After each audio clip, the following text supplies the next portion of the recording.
Wednesday, we enter into the season of Lent, commemorating the 40 days Jesus spent in the wilderness. It's a time of contemplation and fasting, and of acknowledging where we've failed ourselves and our God.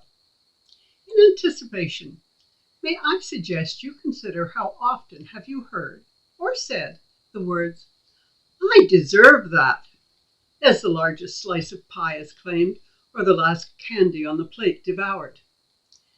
Now, it may be the waistline is evidence that claim is made far too often, but it rarely relates to having baked a pie or bought a candy or done anything particularly meritorious recently. And when was the last time you heard, "I deserve that," and it related to anything negative, as in, "I deserve that because I was speeding," or "the teacher called Dad about using my phone in class, and Dad did what he threatened, and now he's got my phone," or "the ref caught me high sticking, so here I sit." I must admit, there seems to be a one-sided interpretation of the words, "I deserve." If you do not have to do anything to get some advantage, where does the entitlement come from? And if you don't lose anything when you do something wrong, what does the word deserve even mean? I'm sure we can agree on some deserves. We can all accept that everyone is entitled to life and the rights found in our Canadian Charter of Rights and Freedoms. But beyond that, we run into rather contentious ground.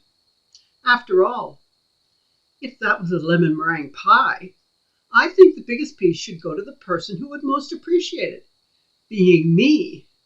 And Skinny Minnie may feel entitled since it won't end in obesity with her.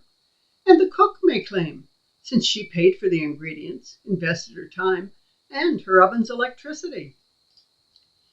The term deserve is often heard when dealing with the legal system.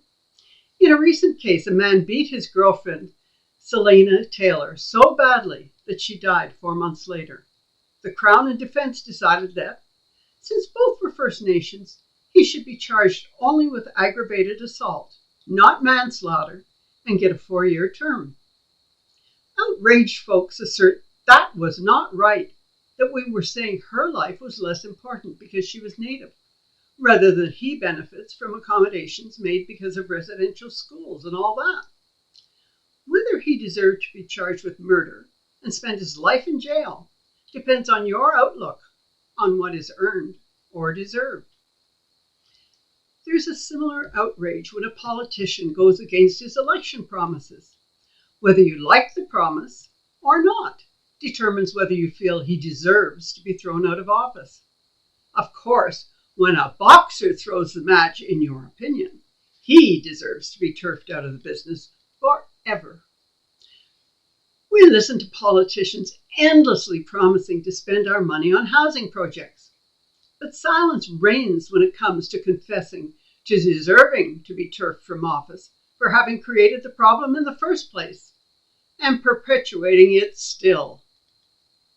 If a person fails to take advantage of the opportunities offered, do they still deserve the rewards that would have followed?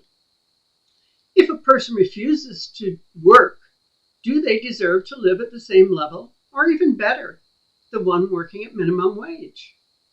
If a person inherits a good deal of money and then quits work and then fritters it away on extravagant living and ends up living on the street, should they go to the head of the housing list? And should the person waiting for 10 years for adequate housing be forever pushed back by refugees arriving without going through the system? And do mothers deserve more money for producing more children when they cannot support the ones they already have? Do we deserve a paycheck if we don't do the work? Do we deserve a driver's license if we cannot demonstrate an ability to drive, or a car license without maintaining the car's worthiness?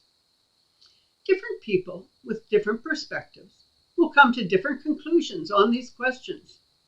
In part, I think, because we sometimes confuse rights as negating the concept of earning something. And some things, well, they just will ever be random, because luck plays a part in life. And part of my luck was being born in Canada. Not everyone is so lucky. Not everyone is going to be rich and famous. It would be nice to think that the innovative and dedicated and the hardworking will fall into that category. But luck definitely does not fall into the deserved category for most of those who chase it.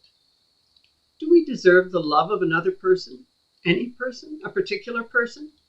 Do we have to earn that love? Or does that other person have to love us because we want it and deserve it?